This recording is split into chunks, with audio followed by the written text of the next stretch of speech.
Actors, we've all got issues, so let's talk about them. I'm your host, Juan Ayala, and this is Actors with Issues.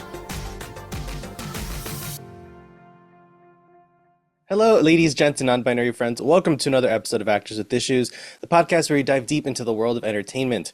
I am your host, Juan Ayala, and each week we bring you intimate conversations with actors from the worlds of TV, film, and Broadway.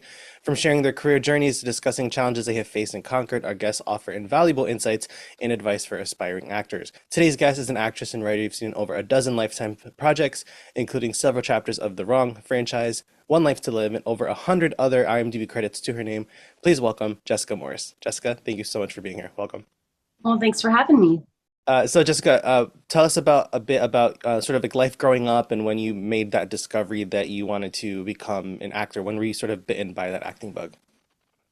My first play that I did was in junior high, and I just was so surprised with how kind of naturally it came to me and how confident it made me, because before that I had been a very quiet kid. So it just felt immediately like, oh, okay, this is right for me. This is what I'm supposed to do. And then when I was around 16, I went to Tokyo, Japan on a modeling excursion. I was with a modeling agency out there over the summer, and I did a commercial while I was out there. And again, I was like, okay, yes, because I hated modeling.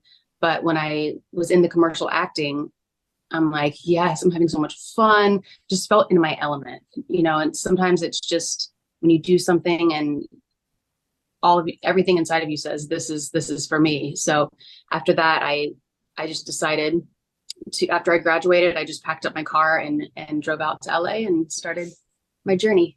It's so funny to hear with actors, it's either one of two scenarios when they're kids. They're either super shy and acting was Yeah. sort of like a way to express themselves, or they're super energetic kids and their parents are like, we need to channel this somewhere. Right. Yeah, exactly. And moving to LA, what was that experience like? As you said, you sort of just packed up and moved. So were things a bit sort of like lonely at first? Were you struggling to sort of network and make friends, or was that something that sort of came a bit easy to you and sort of hit the You ground know, running? when I think back, I'm really surprised that I did it. It seems brave, but it was also not really about courage, because it was kind of like something I felt like I had to do. Mhm. There was like no other choice for me, kind of thing. So I only really knew one person, and that was one of my cousins, best friends from high school, had moved out to LA, and she lived in a building where one of her neighbors needed a roommate. So that's basically, I had that set up so I didn't have to drive out and just stay in a hotel or something. Um, I barely had any money. I maybe had $2,000 to my name, packed up everything I wanted to bring in my little car, drove out, and basically was like, okay, I've got to get a job and I've got to do all this stuff. So I move in with that girl in that building and got a job waiting tables so that I could, pay my bills. Immediately got headshots done, started submitting to a bunch of agents. I actually, within a month, it actually surprisingly worked out really well. Like, it was, again, just where I was, I think, supposed to be in my life. Because, not having any knowledge or experience, within a month, I got an agent, like a pretty decent agent. I think just out of sheer luck or like fate or something. Mm. I think she really loved my enthusiasm and passion too. I was like, send me out for everything. I'm ready, even though I wasn't ready. And I didn't feel depressed at first when I moved out to LA either. I felt like this is the place for me. It really helped that the building that I moved into was kind of like a Melrose Place. It was in Hollywood, and it was all young, like aspiring artists. And we used to have barbecues out in the courtyard. I ended up, dating a guy that lived in the building. It was like a whole thing where I was sort of welcomed into this world and had people around me right away. And once you were here, do you remember what like your first booking was in LA? My first booking was a horror film that's shot in Big Bear, and the movie is terrible, and my acting is terrible, but I made really good friends out of it. We just had a blast. Like, the other lead characters were also kind of young and inexperienced. I was 19, and I ended up becoming roommates with my co-star, Tracy, for about 2 years. And actually, the two guys that were the other lead men in the film, they became roommates and like best friends. So we all became very, very close. So even if like the project itself wasn't great, you still got a lot out of it in terms of like friends and whatnot. There's Mhm. always something to take away. And so sort of speaking of, is there a particular role that you feel you learned the most during that process, whether it was something you wrote and starred in or one of the many films that you've been in over the years? Every time I'm on a project, even though I've been doing it for years, I feel like it's like my first time. I'm just always learning something new and trying to, figure something else out. But in December, I shot a movie that my husband and I wrote, and I hadn't realized when we wrote it how challenging the role was going to be for me. Hmm. But once I got there and got into it, just wow. The character had her sister ended up getting murdered, and so basically the whole movie I'm just grieving and had to go to some really, deep dark places. And the director helped me quite a bit with that. But I learned a lot on that project about how to, I guess, push it a little further and go a little more, be a little more raw. So yeah, that was really fun. And we're gonna delve into some of our listener submitted questions for our section. We like to call it Dear Jessica, sort of like a Dear Abby advice column. So Oh, fun. first question, what advice do you have for actors who want to delve more into screenwriting? I would say it's a great tool for even becoming a better actor because you sort of see the big picture more of the story. But just, keep at it. Having really strong outline to start off with really helps me a lot. Um, to know exactly like where the characters are going to go. Another question, what has been your favorite role in a Lifetime movie so far and why? Hmm. I had a lot of fun in the one I shot in November that's not out yet. Mm. It was called Club of Secrets. I'm not sure if that's going to be the title when it airs or not, but it was very different for me. I play a math teacher who goes undercover as a stripper. So I had to like Wow. dance on the pole and everything. Yeah. And Uh, I mean, it's pretty, it's not super overly racy because it's for Lifetime. right. Um, so, I was wearing like little dresses and things, nothing too skimpy or revealing. But yeah, when they were kind of like, okay, it's a wide shot, just get up there and just do a little routine. And I was like, I've never done this before. What the hell am I Do a doing? routine. Like, okay. Sure.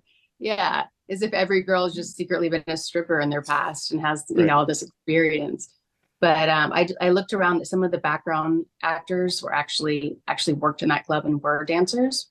Mm. So I kind of watched them and saw what they were doing and like, okay, they're just very confident. I think that's the key.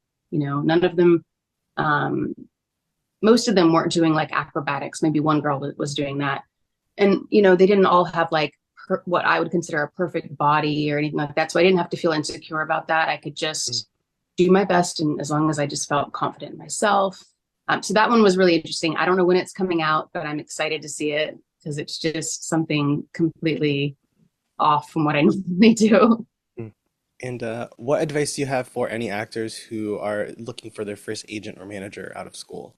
That's a hard one because it's, sometimes when I'm looking for a new agent, I don't know even, where to start. But I think what's kind of important to do is, to think about actors that that are, possibly kind of similar to where you are, like at your level or maybe slightly above, and have the kind of careers that you want to have. And, do some research, look up who are they, with, who are they repped by.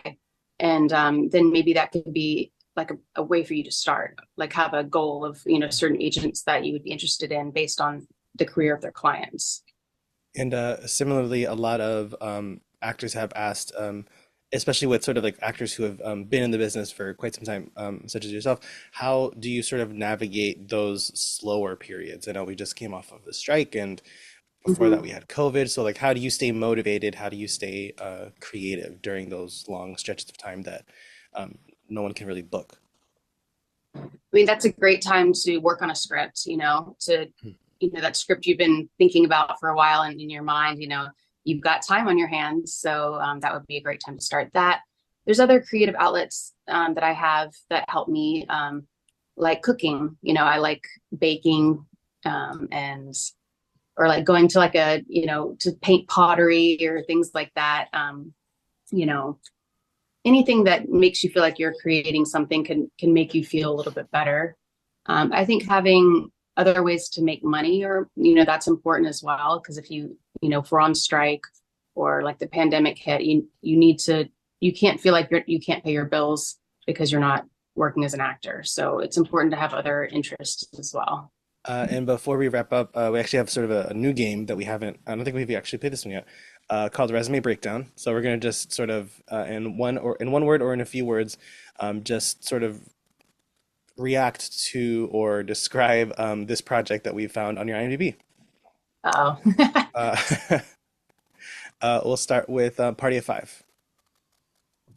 Oh, that was a great show, and I wish that it got, continued on. I wish it didn't get canceled because I thought it had a lot of heart. Yeah. I was especially bummed, being a Yeah, Latino and a child of immigrants, seeing shows like that. I was like so excited, and I was so sad that it just didn't catch for no. whatever reason. Such a bummer. Beacon Hill.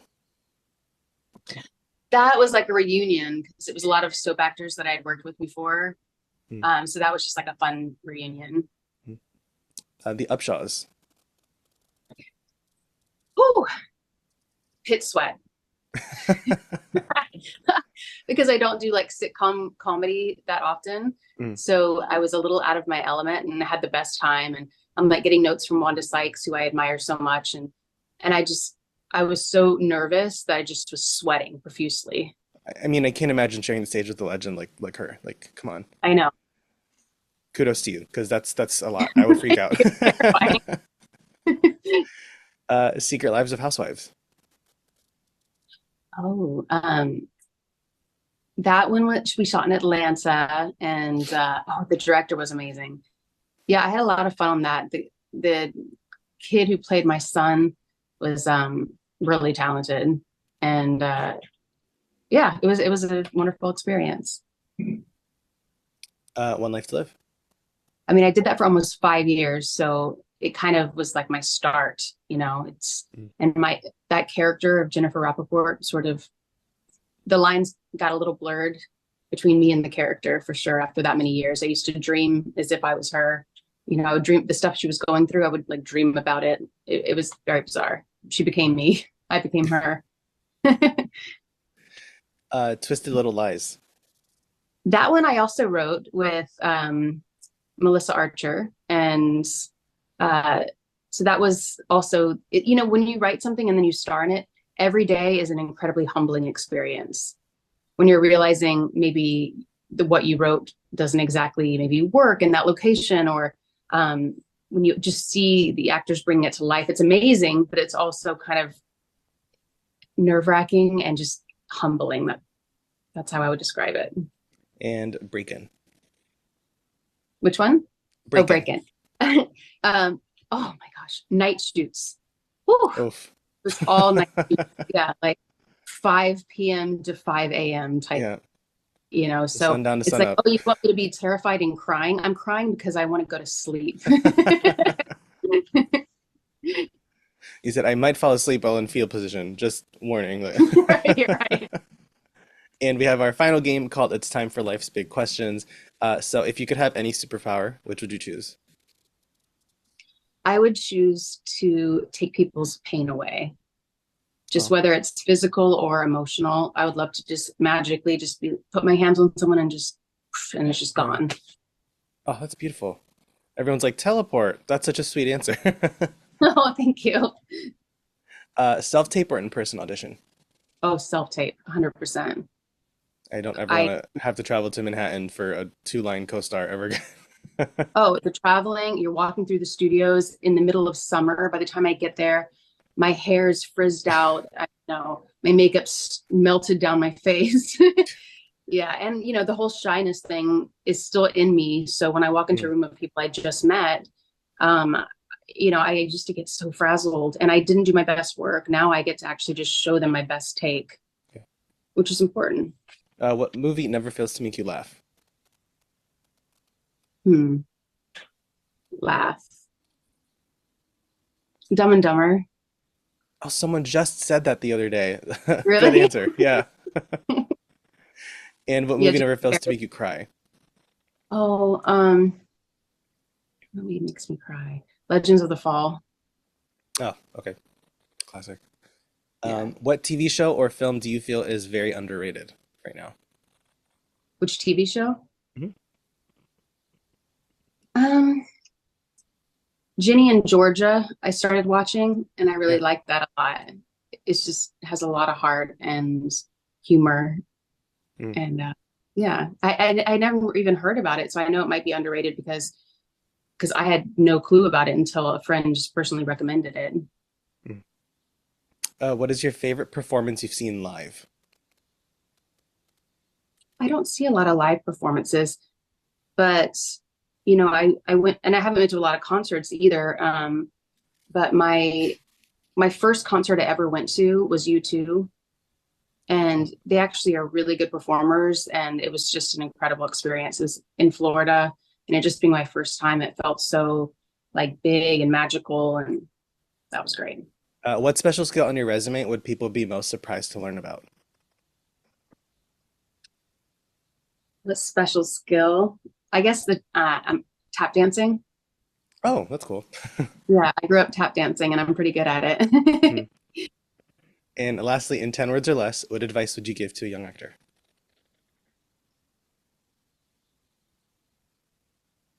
keep keep at it and um,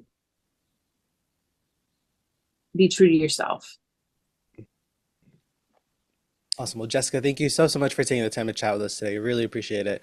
And for sharing about your experiences and for anything that you have coming up soon. Are there sort of air dates or release dates for anything coming up for you? I'm not sure. I just shot like 4 projects, but it'll probably take a couple months to have any updates on that. All Alrighty. Well, we'll definitely right, keep an thank eye you so much. out. Thank you. Okay, sounds good. Bye. Thanks for joining us. Be sure to subscribe to Actors with Issues on Spotify, Apple Podcasts, or wherever you get your podcasts, and visit our YouTube channel for full video interviews.